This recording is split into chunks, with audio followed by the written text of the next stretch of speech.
on May 6, 2013, having never ever before been in the General Assembly building. I went into the General Assembly building and we prayed and we sang songs and we were promptly arrested. I came home and realized that something had changed in my life.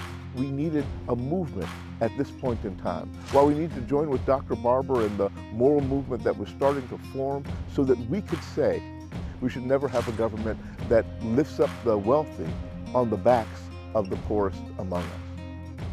I know that we're all having hard times right now. And the hard times aren't just the big issues.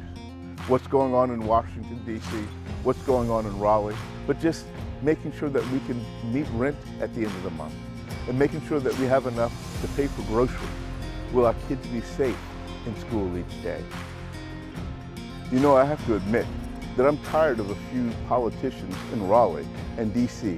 selling us out for scraps, trying to make deals that leave us out.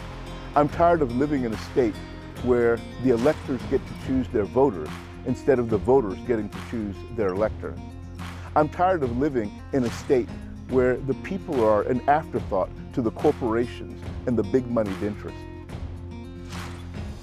My name is Reverend Dr. Rodney Sadler, and I'm running for North Carolina State House, and I'm running to put people first, all people, and not just a few extremist billionaires, because I want to make sure that everyone has a livable wage.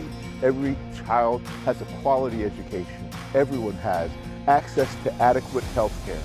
Because as a diabetic who's only alive today because I had access to health care, I want to make sure that no one has to suffer without. You know, the elderly folks that's losing their Medicaid right now, we need you. Yes. You know, I already lost my SNAP. You know, we need you. And you are that moral voice for us because we are being done wrong. You know, we all out here together and we need somebody to stand in for that gap for us.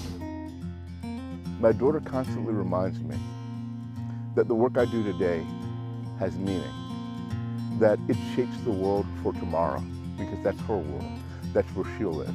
So in spite of the fact that I am struggling right now, in spite of the fact that I am wrestling with the difficulty of these days, I have to believe that there's something we can do about it. I'm Reverend Dr. Rodney Sadler, and I approve this message.